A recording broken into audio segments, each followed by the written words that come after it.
Good day, friends. This is a voice-only video because a face is just a distraction. First of all, thank you for being here. Your presence is very much appreciated. If the content will be of your liking, please consider giving us a like and subscribing. Today, I'm asking you to stand tall, hold your shoulders back, and your head high. Fight for what is right and for what you believe in. Evaluate the risk, but don't put consequences before ethics and morality. Seneca said that no man is more unhappy than he who never faces adversity, for he is not permitted to prove himself. Cowardice, or moral weakness, is a huge shortcoming for the individual and for those that surround the weak. It basically means that the morally weak cannot take care of their own existence and might end up having to rely on someone else to carry their weight. When a morally weak person realizes that he or she is weak, they will become bitter with others and angry with themselves. The personality deficiencies will haunt you and others. Even if the shortcomings of character only exist in your eyes, you will forever be disappointed by that lost opportunity of proving your worth. You will become vengeful, and if the opportunity to do the right thing is long gone, you might unleash your anger and aggressiveness on those that never caused your dismay or provoked your reaction. Because you are a coward, you might pick on your relatives that cannot properly defend themselves against your menace and frustration. This is no way to approach a long-term strategy. You cannot always run away and be frustrated at a later date. Eventually, you will have to stand your ground and face the reality that you might have to take a moral beating when not a real one. It is the lack of self-respect that will eventually get to you. Whilst the coward or the morally challenged is visible by others and can be seen by everyone, it is in the soul that most damage is done. Cowardice is like a cancer that eats away at your self-respect and self-esteem.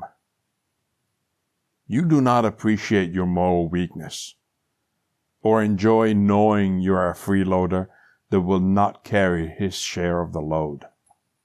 Sure, you can always change that, but it is young children and young adults who should be taught that you do what you have to do. Period. It's not like you can choose between doing what is right or not doing what is right. There are some actions and some responsibilities that you just do not avoid. We do not have a choice, or better, we should not have to choose whether to do or not to do the right thing. Mind you, relative to gender, nothing of this is connected to being macho, the alpha, or any similar BS. It's actually called manliness, and it means striving for excellence in every aspect of life. It also means fulfilling your potential as a man and being the best brother, friend, husband, father, and citizen you can be.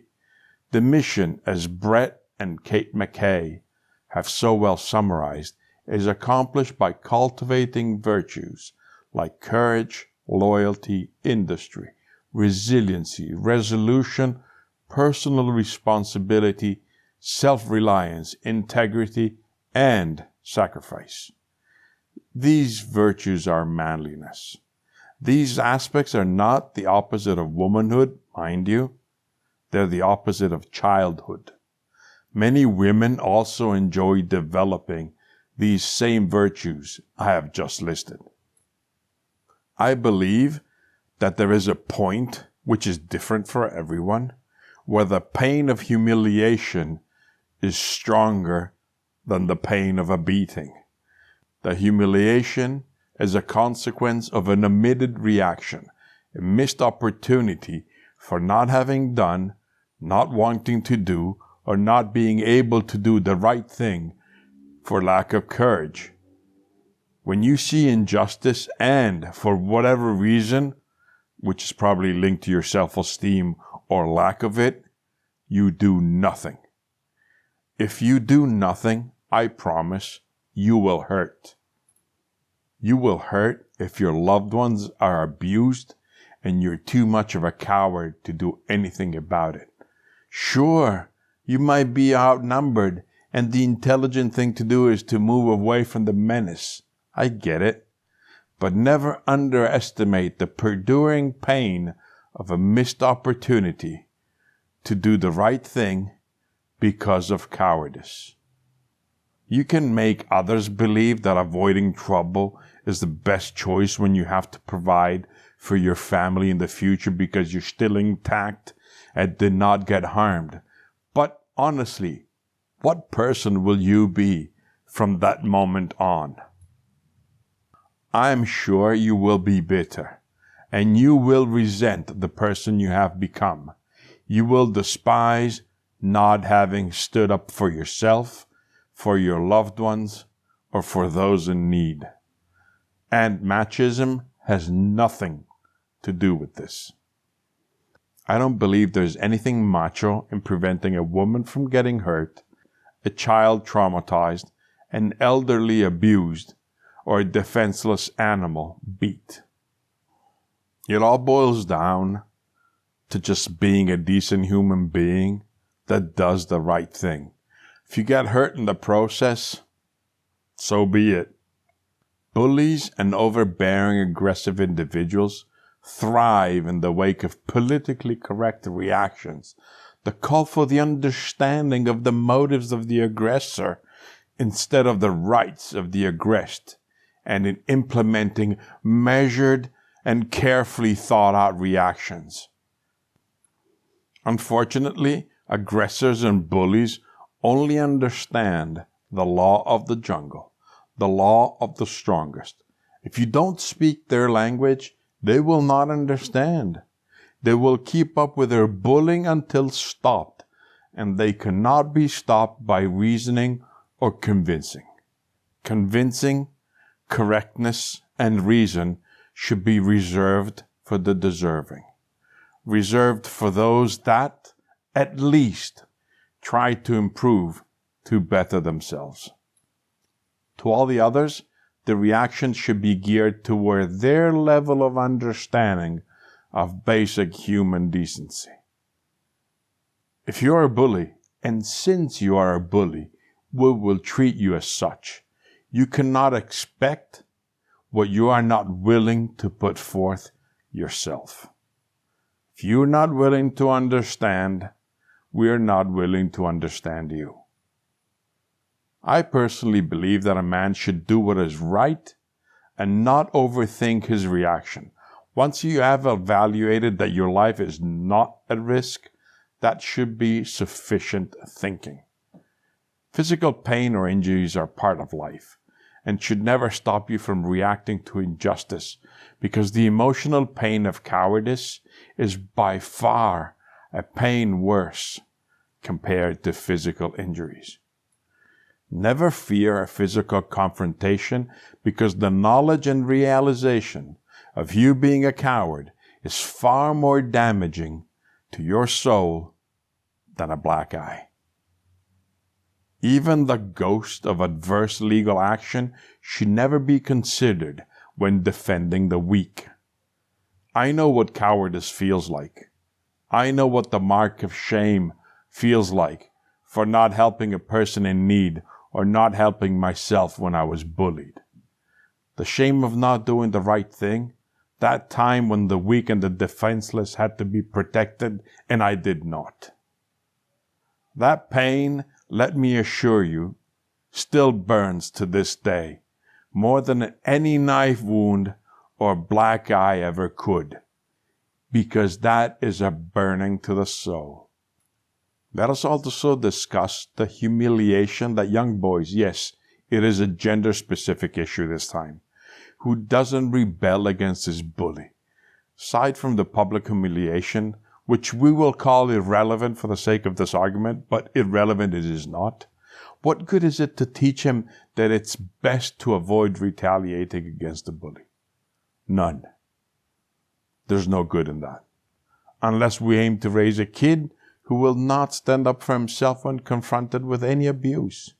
He will always feel like a coward for not even trying to defend himself, which, by the way, was the right thing to do. Do we teach him that the right thing to do is bow to the bully? Because it is safer and it's more civilized a reaction to have towards an ignorant bully? Yeah, right. And who will soothe that little boy's self-image? Let him. Teach him to try to defend himself. Most of the time, standing up straight, keeping your head high would be sufficient to stop your bully in its tracks. If not, it's okay to take a beating. Your kid will feel better than bowing. He will feel accomplished because he did all he could. He will grow and develop better skills so the right thing will be done. But meanwhile, his heart will be void of fear. He will have developed character because he has already proven to himself to have one. Let us teach our kids that taking a punch is better than remembering all your life that you did not react to an oppressor or an abuser. It is best to educate your kids to be responsible instead of overprotecting them. If you do not react and remain impotent, you will feel impotent and your morale will suffer. Sometimes aggression and abuse cannot be accepted or tolerated, cost what it might. Picture this. I am alone and I am smiling. The kid is alone and he is smiling. We both took a royal beating. He is in his room with a black eye. I am in the hospital quite bruised and battered. But we are never going to feel sorry for ourselves. We are never going to sob in shame because we bowed our heads. You have to prefer physical pain to the knowledge and shame that you cowardly turned a blind eye while the homeless was assaulted or the girl was being groped in the underpass. This is my belief. I might not always get lucky to make it home alive or unscathed, but we have to set the example to teach our kids that sometimes you have to act and react, even at a personal cost. You have to do what is right. We have to teach them that looking the other way can either cost someone their life or it's going to cost them their dignity. Because the pain of regret is usually far more painful than that of remorse. As Winston Churchill said, a man does what he must, in spite of personal consequences, in spite of obstacles and dangers and pressures, and that is the basis of all human morality. Regret and remorse. The first is the guilt for not doing something, far worse than remorse, which means that you made a choice and possibly the wrong one. Better to choose an error than to choose nothing at all. Peace. This is motivation and inspiration in the dark, and that is all I have for you today. Thank you. If you appreciate this channel, please consider pressing the like button, subscribing, and maybe sharing with a friend.